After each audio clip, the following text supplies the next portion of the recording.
Fenix has been searching these woods for more than 2 days, and yet to come across any evidence that might lead him to Noira. This deep into the woodlands, the canopy blocks out about 40 to 50% of sunlight. A small parting in the branches high above his head allowed a few brave beams of light to shine through. Fenix, taking stock of his dwindling supplies, let the warm light fall and dance on his face. He took in a deep, long breath. Fenix cleared his head. For the first time, he let in the symphony of nature playing all around him.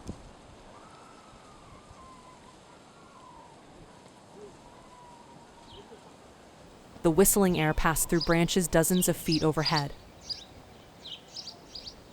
Calls from one bird to another,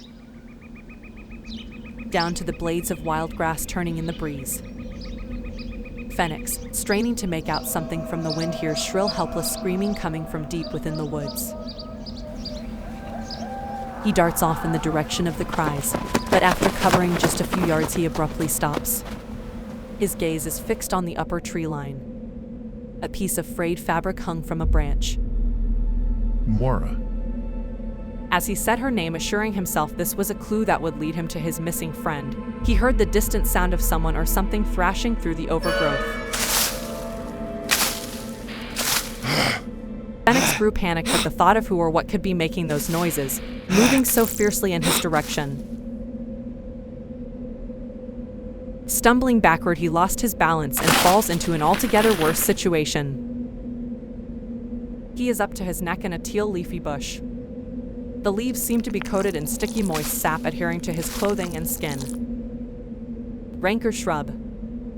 It's a leafy shrub that is fatal in high doses, more commonly used today to develop surgical amnesiacs and sedatives. He drew a deep breath, readied himself to flee when he is struck on his brow, just above the left eye. His head rings like a bell, the sound drains from his ears. Disoriented, blood coming from his brow and nose, Fenix can't understand how so much force was unleashed in a single blow. A thrashing at the brush approaches again. Rapidly, Fenix attempts to turn and shield himself. A second blow connects with the side of his torso, cracking a rib. His vision grew soft and unfocused, white around the edges. He could form words in his head, but upon opening his mouth he couldn't speak. Within just a few minutes his arms and legs tingled and then went completely numb. Fenix succumbed to the lethargy and lay motionless, eyes wide open, obscured by the overgrowth. His breathing shallow to nearly nothing. Lips flush blue with inert blood. Eyes locking their gaze to the far-off distance, their light drained to a dim sparkle.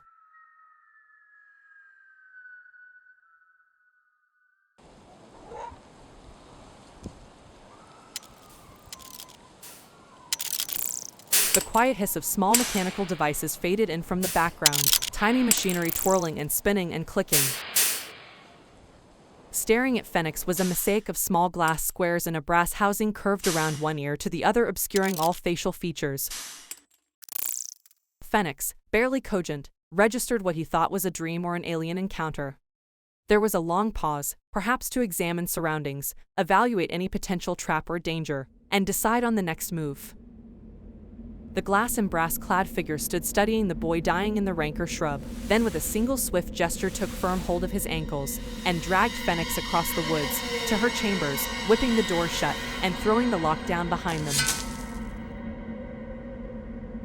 Somewhere between Professor Hamlin and the persona history and lore have come to call the Violent Violet is a real person. We know she walked this earth, interacted with it, made bonds with others, memories, planned for the future, and, yes, took many lives. What is not understood is why. The nature of her character, the many choices made along her path in life, is a story rich and worth the journey. There are gaps, dark spells, moments when we can't track her, just as there are beautiful vignettes, portraits of honest affection and love, enough to frustrate any historian into finding the answers behind the horrors in her wake. In her third year at Curzon Hall, Margot is engaged to marry her longtime partner and fellow professor, Andre Damaris. Professor Damaris worked out of the World History Department. He brought with him an impressive expertise in ethereal extinction. He had built a modest reputation for discovering secrets from long-lost civilizations by focusing on their literature and academic documents.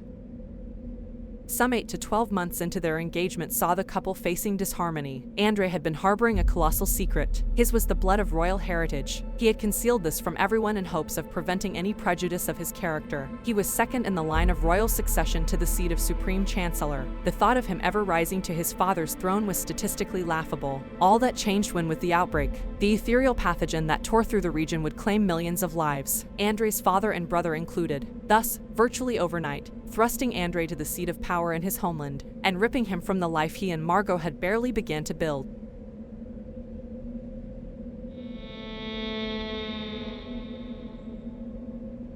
Following the medical and scientific breakthroughs of this time, there was a sensation for everyday household objects, appliances, being infused with the healing magic of science. None of these appliances aged well. Heaps of brass or steel, glass, and rivets, clad together by man, presented as a totem of our solving some portion of the world's puzzle. What is of note on this occasion is how effectively psychology was woven into the many claims and used to gain trust. One of the many products rushed to market during this time was the Medaza motor.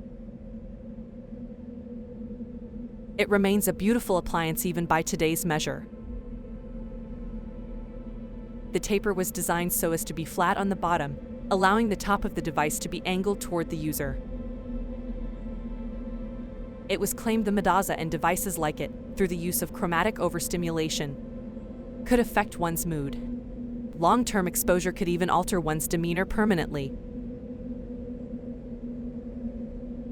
Over time, these mood-modulating, semi-scientific appliances evolved. They came in ever smaller, ever more feature-rich. They moved from the tabletop to a headdress form factor for better, more efficient absorption. So, if you've got a case of the blues, all you need to do is put on your Medaza headset for an hour or two and say goodbye to those rain clouds. Reality is more complicated. However, though most patrons raved of its ability to lift their spirits, a growing number of users wore the headset for extensive periods far beyond the recommended amount. Worse, it's thought, due to excessive power consumption, a high percentage of units were susceptible to defection in less than a year. As a result, users were inflicting great harm to their emotional and psychological well-being.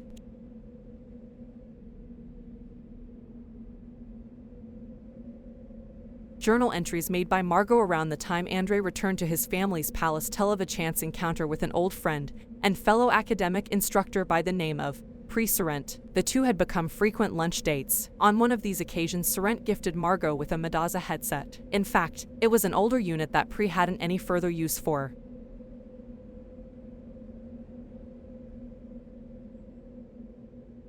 According to ethereal experts who have studied Margot Hamlin's story their entire career, she, like the rest of us, encountered her fair share of setbacks, bad news, and obstacles. There are a handful of pivotal moments, however, that by sheer chance fell into place at precisely inopportune times, resulting in a savage character like the Violet. Perfect example being those pestilent mood adjustment contraptions. It is my firm belief, after interviewing several hundreds of users who suffered lifelong mental ailments from using those mood-altering headsets, Margot has suffered severe cerebral damage. Can you imagine?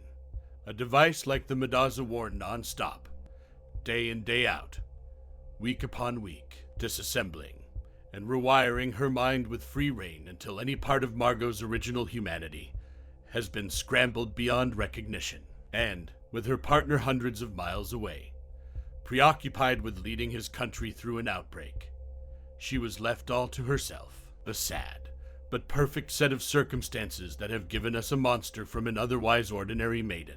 My heart breaks for Margot Hamlin and those affected by her actions.